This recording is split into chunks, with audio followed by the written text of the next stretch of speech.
Hello दोस्त, season classes bye Ranjan sir में आप लोग का हार्दिक स्वागत है। तो आइए हम केमिस्ट्री में 15वां ग्रुप पढ़ रहे थे।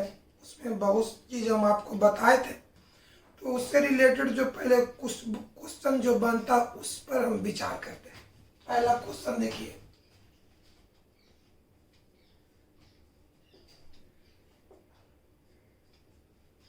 पंद्रहवां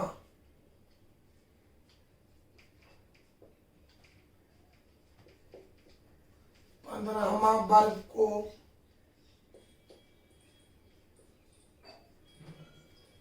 फाइव ए वर्ग भी कहा जाता है।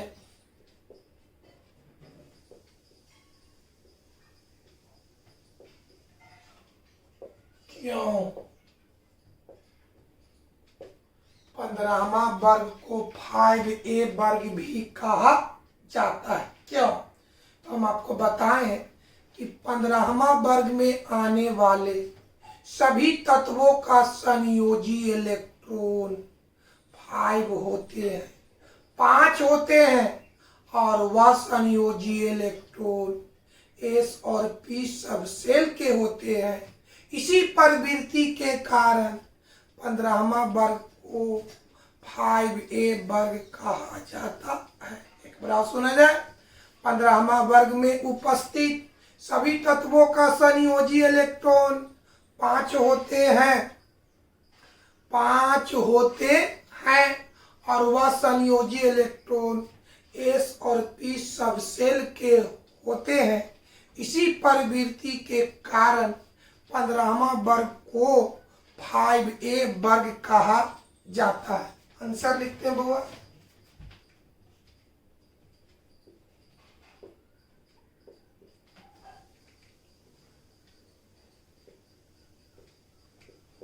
पंद्रहवां वर्ग में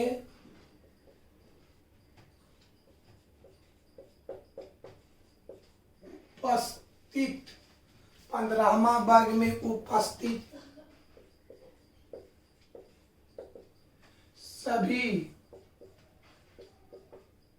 सभी तत्वों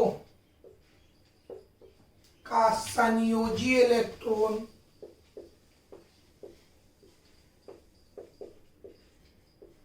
संयोजी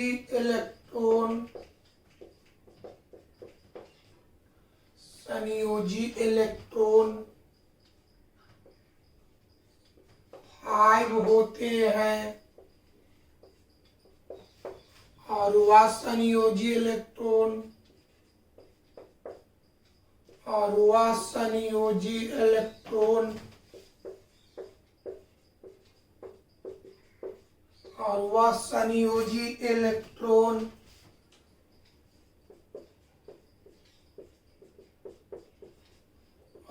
संयोजी इलेक्ट्रॉन S और P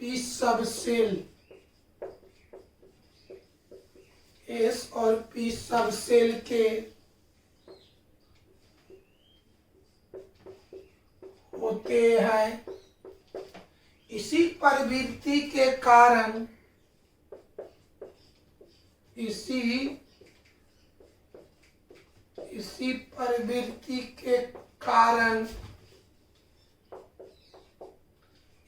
प्रवृत्ति के कारण 15वां वर्ग को 5a वर्ग कहा जाता है।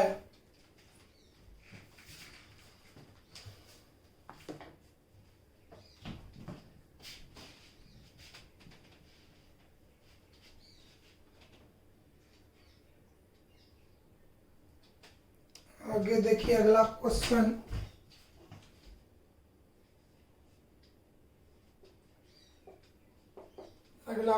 देखिए,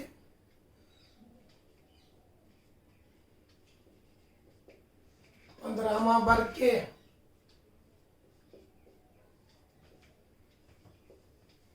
15वां वर्ग के तत्वों का तत्वों का 15वां वर्ग के तत्वों का इलेक्ट्रॉनिक विन्यास।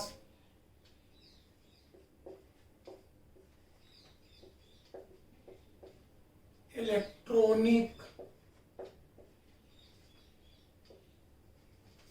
15वां वर्ग के तत्वों का इलेक्ट्रॉनिक विन्यास।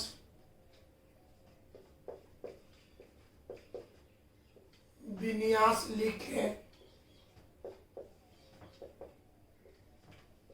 अथवा इसी को दूसरा 15वां वर्ग के तत्वों का इलेक्ट्रॉनिक विन्यास लिखें।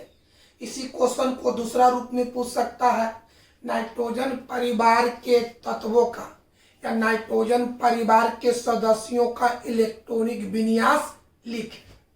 अथवा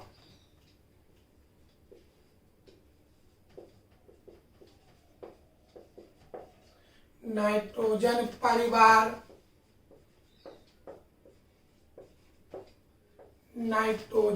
परिवार के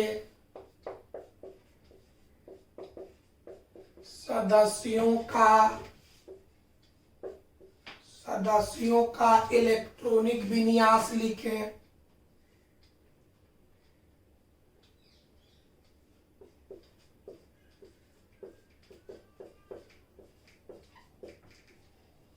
इलेक्ट्रॉनिक विन्यास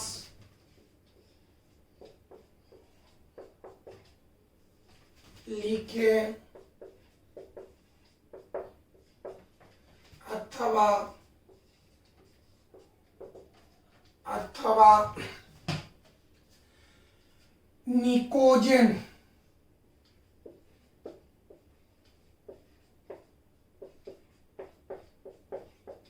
निकोजेंस तत्वों का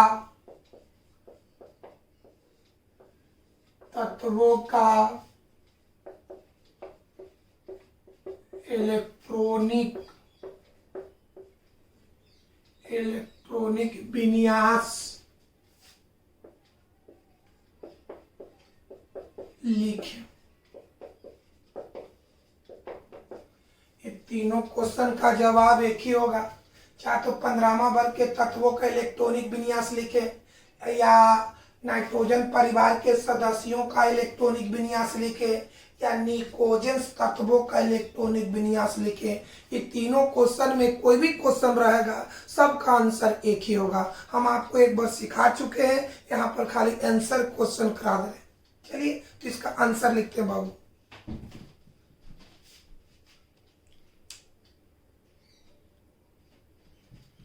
चलिए आंसर देखा जाए बाबू।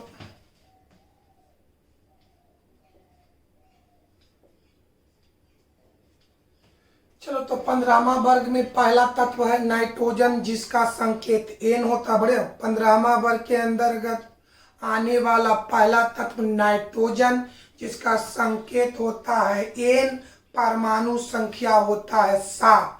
दूसरा है फास्फोरस, जिसका संकेत पी होता है, परमाणु संख्या 15 होता है। अब आइए तीसरा है आर्सेनिक, संकेत एस, परमाणु संख्या 33। तो आइए पहला तत्व है नाइट्रोजन, संकेत एन, परमाणु संख्या 7।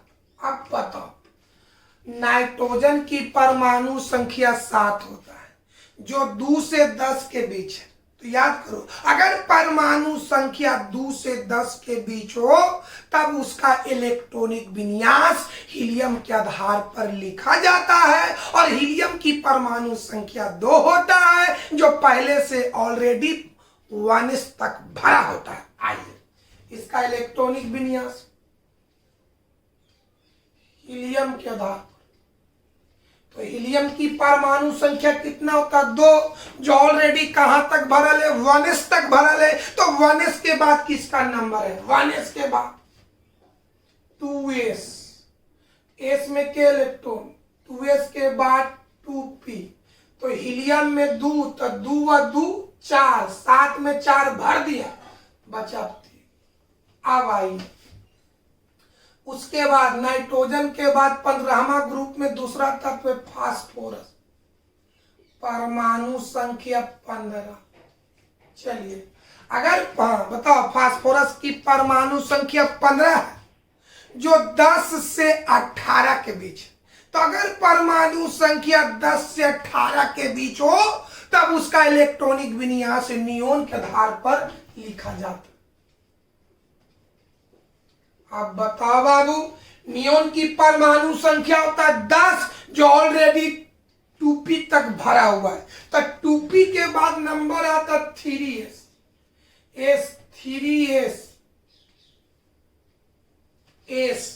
S में 2 इलेक्ट्रॉन, 3s के बाद 3p, तब 10 से 2 12, 15 में 12 भर दिए तो बचा 3।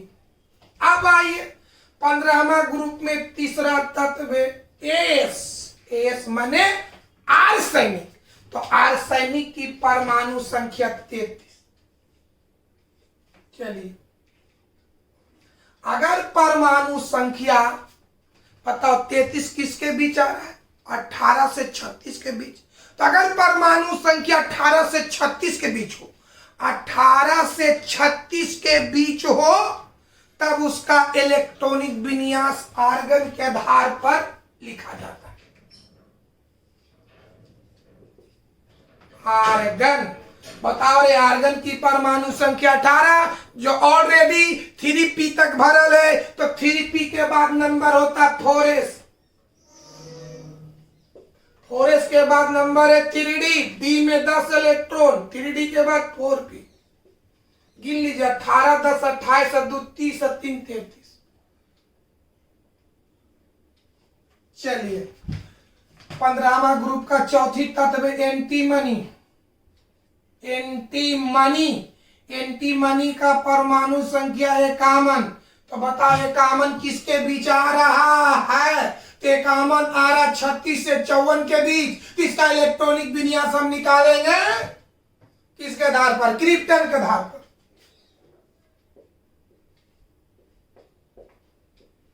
बोलो अब, क्रिप्टन की परमाणु संख्या 36 जो ऑलरेडी 4p तक भरल है, तो 4p के बाद नंबर है 5s,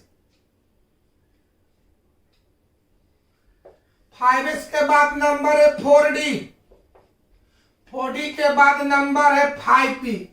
36 10 46, 46 से 2 48, 51 में 48 भर दिए तो बचा 3। अब आइए लास्ट बिस्मत की परमाणु संख्या 83 होता है। 83 जो आ रहा 54 से 86 के बीच, तो इसका इलेक्ट्रॉनिक विन्यास हम लिखेंगे जेनॉन के आधार पर। जेनॉन माने 54 भरा हुआ 5p तक भरा हुआ है, तो 5p के बाद नंबर होता 6x, s में भरेंगे 2, 6x के बाद नंबर है 4f, f में भरेंगे 14, 4f के बाद नंबर है 5d, d में भरेंगे 10, 5d के बाद नंबर है 6p, तो बोलो 54 14 68 68 10 78 78 2 80 80 3 83। ये था आपका आंसर। अगर आ जाए नाइट्रोजन परिवार के सदस्यों का इलेक्ट्रॉनिक विन्यास लिखे, या 15वां वर्ग के तत्वों का इलेक्ट्रॉनिक विन्यास लिखे, या निकोजन तत्वों का इलेक्ट्रॉनिक विन्यास लिखे, तो आपको यहां से यहां तक लिखना।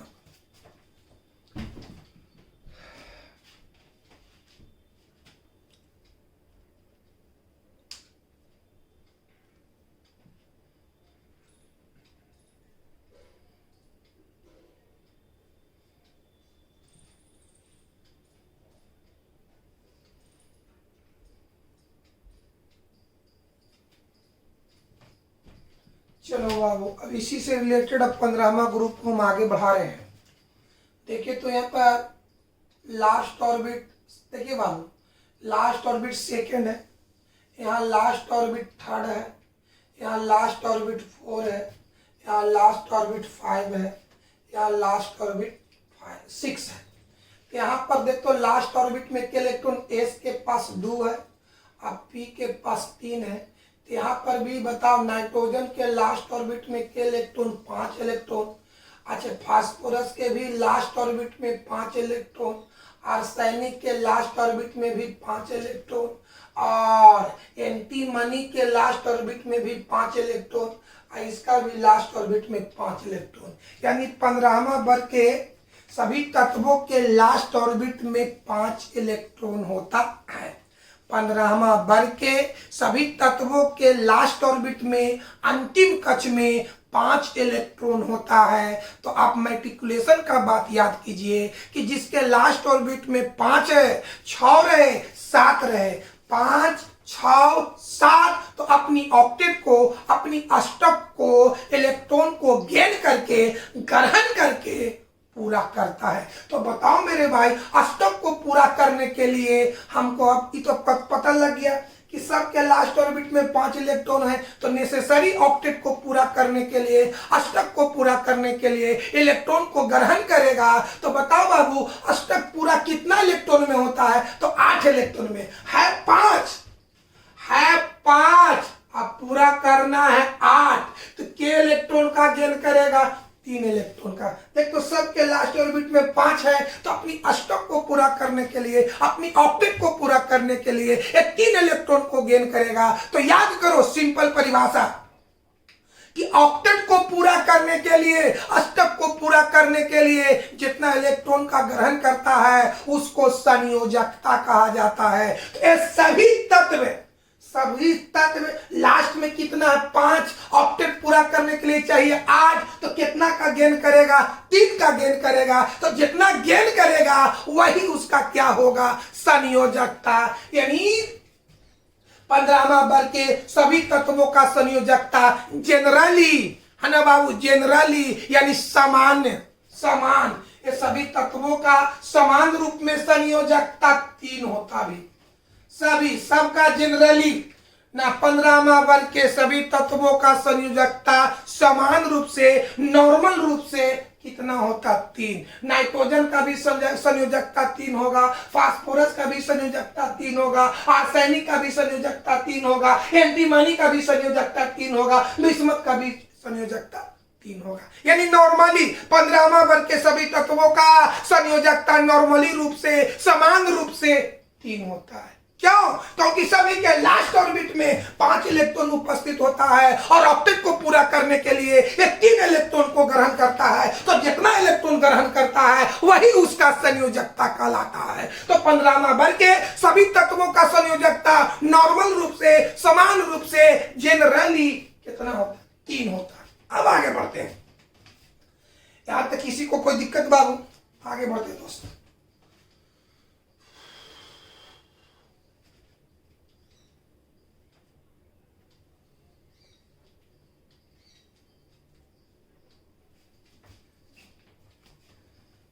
चलिए बउआ, एक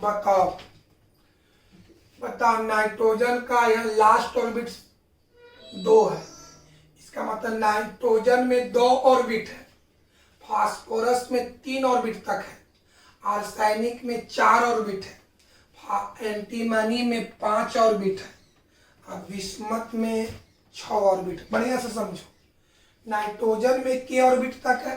2 ऑर्बिट, माने पहला ऑर्बिट और दूसरा ऑर्बिट होगा। फास्फोरस में देखो लास्ट कितना? 3, माने फर्स्ट, सेकंड, थर्ड, माने पहला, दूसरा, तीसरा। यानी नाइट्रोजन में 2 ऑर्बिट होगा, फास्फोरस में 3 ऑर्बिट होगा, आर्सेनिक में 4 ऑर्बिट होगा, एंटीमनी में 5 ऑर्बिट होगा, बिस्मथ में 6 ऑर्बिट होगा।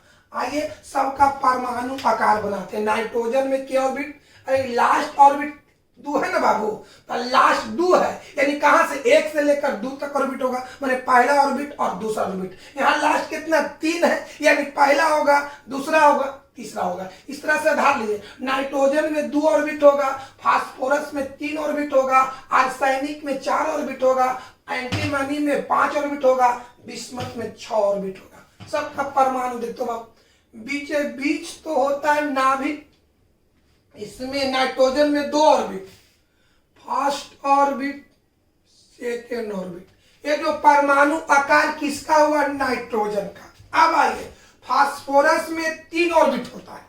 चलिए, बीचे बीच नाभिक, first orbit, second orbit, third orbit. अब आइए, आर्सेनिक में क्या ऑर्बिट? 4 ऑर्बिट। चला जाए, बीचे बीच नाभिक, first orbit, second orbit, third orbit, fourth orbit. अब आइए, एंटीमनी में क्या ऑर्बिट है? 5 ऑर्बिट। चलिए बाबू, तो बीचे बीच में लिख देते हैं नाभिक, फर्स्ट, सेकेंड, थर्ड, फोर्थ, 5।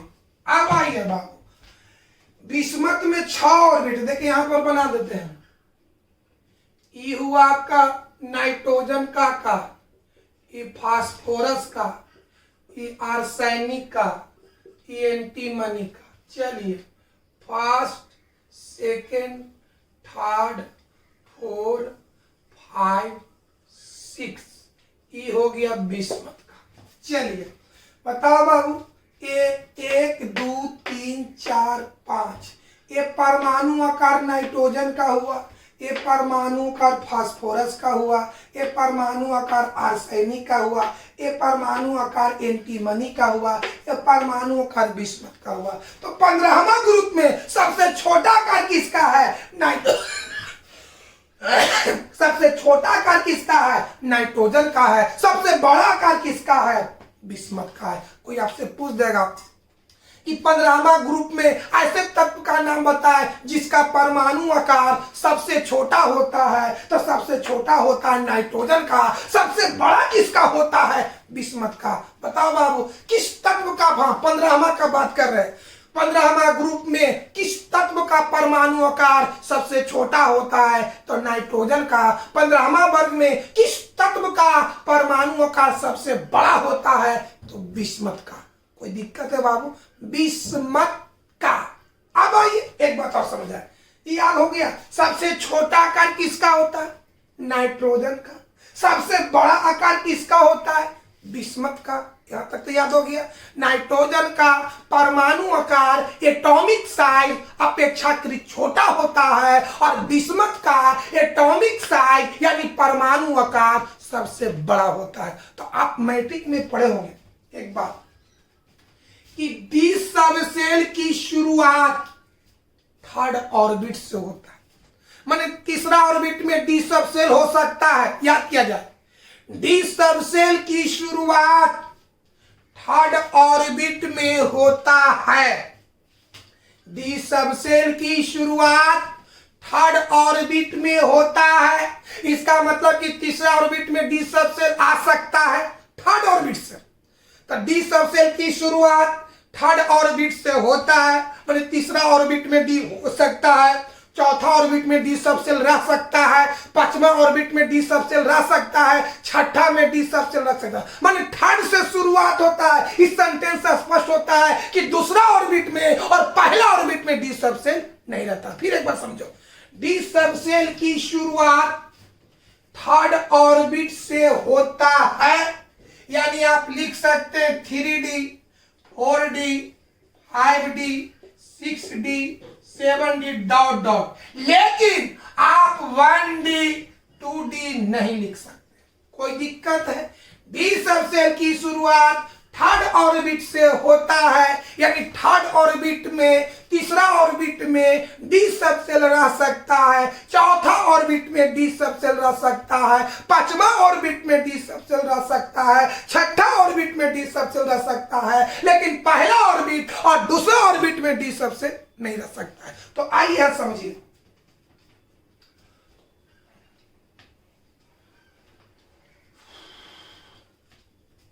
देखिए बताओ, नाइट्रोजन में ऑर्बिट कहां तक है? दूसरा तक है। नाइट्रोजन में ऑर्बिट कहां तक है? दूसरा तक है। तो दूसरा ऑर्बिट में डी सबसेल नहीं होगा, इसमें डी नहीं होगा। चलो ये ऑर्बिट कहां तक? थर्ड है। तो हमने क्या बोले? थर्ड ऑर्बिट से शुरुआत होता है, मतलब तीसरा में होगा, चौथा में होगा, पांचवा में होगा, छठा में होगा, लेकिन दूसरा में नहीं होगा। तो नाइट्रोजन में ऑर्बिट कहां तक है? दूसरा तक है, इसलिए इसमें डी सबसेल नहीं होगा। इसमें डी होगा, इसमें डी होगा, इसमें डी होगा, इसमें डी होगा। यानी क्या देख रहे हैं बाबू कि 15वां, पता बढ़िया से, डी सबसेल की शुरुआत थर्ड ऑर्बिट से होता है। इसमें देख तो तीसरा ऑर्बिट है तो डी होगा। थर्ड ऑर्बिट से माने तीसरा में होगा, चौथा में होगा, पांचवा में होगा, छठा में होगा। तो फास्फोरस में ऑर्बिट कहां तक है? थर्ड तक है। तो इसमें डी सबसेल होगा, इसमें भी डी सबसेल होगा, इसमें भी डी सबसेल होगा, इसमें भी डी सबसेल होगा। लेकिन नाइट्रोजन में ऑर्बिट दूसरा तक ही है, इसलिए इसमें डी सबसेल नहीं होगा। क्या देखें मेरे भाई कि 15वां ग्रुप में केवल नाइट्रोजन तत्व में डी सबसेल का खाली ऑर्बिटल, लेकिन लिख रहे हैं डी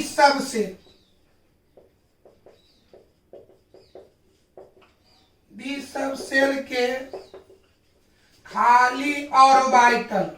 बढ़िया से समझो मेरे भाई, 15वां ग्रुप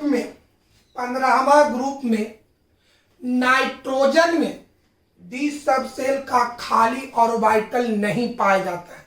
बाकी सभी तत्वों में, इतना याद करो मेरे भाई, 15वां ग्रुप में नाइट्रोजन तत्व में डी सबसेल का खाली ऑर्बिटल नहीं पाया जाता है, जबकि फास्फोरस में, आर्सेनिक में, एंटीमनी में, बिस्मथ में डी सबसेल का खाली ऑर्बिटल पाया जाता है। कभी कभी याद आएगा कि 15वां वर्ग के किस तत्व में डी सबसेल का ऑर्बिटल नहीं पाया जाता है? तो किस में नहीं पाया जाता है? नाइट्रोजन में। डी सबसेल का ऑर्बिटल नाइट्रोजन में नहीं पाया जाता है, जबकि फास्फोरस, आर्सेनिक, एंटीमनी, बिस्मथ में डी सबसेल का ऑर्बिटल पाया जाता है।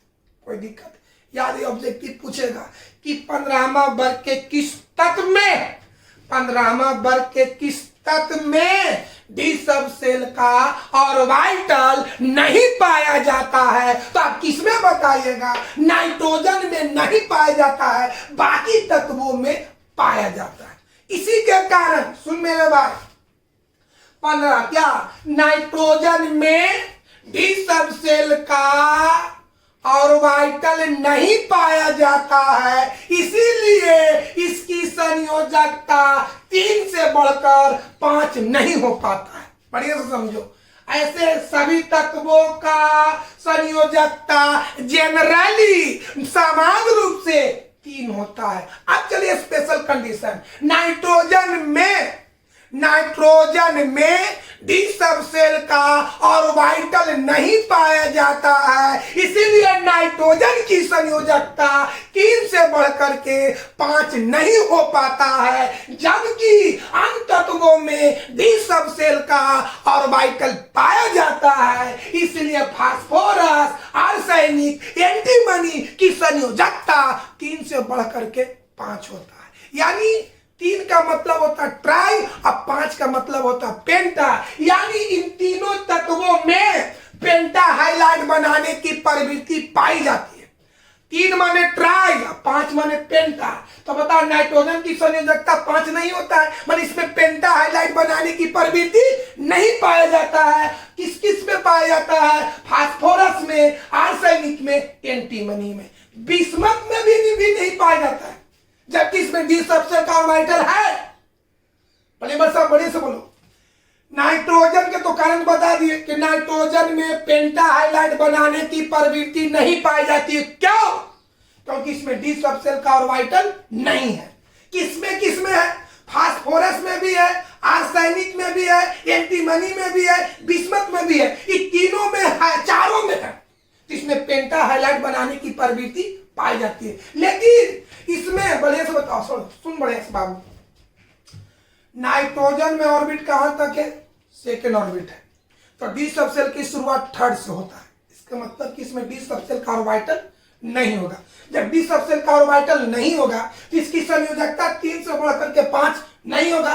3 का मतलब होता है ट्राई, 5 का मतलब होता है पेंटा। यानी नाइट्रोजन में पेंटा हाइलाइड बनाने की प्रवृत्ति नहीं पाई जाती है, क्योंकि नाइट्रोजन में पेंटा हाइलाइड बनाने की प्रवृत्ति नहीं पाई जाती है, क्योंकि इसमें डी सब शेल का ऑर्बिटल नहीं पाया जाता है, जिससे उसकी संयोजकता 3 से बढ़कर के 5 नहीं हो पाता है। जबकि फास्फोरस, आर्सेनिक और एंटीमनी में डी सब शेल का खाली ऑर्बिटल पाया जाता है, जिससे उसकी संयोजकता 3 से बढ़कर 5 हो जाता है, यानी इसमें पेंटा हाइलाइड बनाने की प्रवृत्ति पाई जाती है।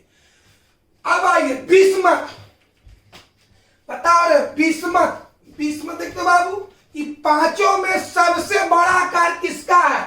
बिस्मथ का। तो बिस्मथ का परमाणु आकार बड़ा होने के कारण इसकी भी संयोजकता 3 से बढ़कर 5 नहीं हो पाता है, इसलिए बिस्मथ भी पेंटा हाइलाइड बनाने की प्रवृत्ति नहीं रखता। बताओ बाबू, पहला नाइट्रोजन में पेंटा हाइलाइड बनाने की प्रवृत्ति नहीं पाई जाती है। क्यों? क्योंकि इसमें डी सब शेल का ऑर्बिटल नहीं पाया जाता है। बिस्मथ में भी पेंटा हाइलाइड बनाने की प्रवृत्ति नहीं पाई जाती है, क्योंकि इसकी परमाणु आकार सबसे बड़ा होता है। तो किसमें पेंटा हाइलाइड बनाने की प्रवृत्ति पाई जाती है? फास्फोरस में, आर्सेनिक में, एंटीमनी। याद हो गया?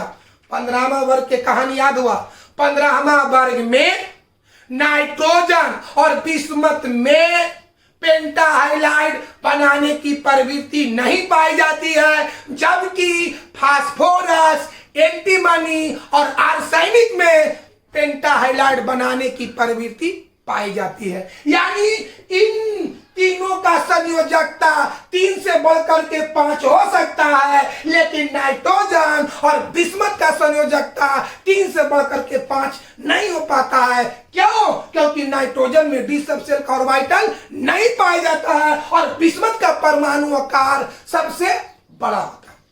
कोई दिक्कत है दोस्त? कोई प्रॉब्लम? कोई दिक्कत है बाबू? देखिए,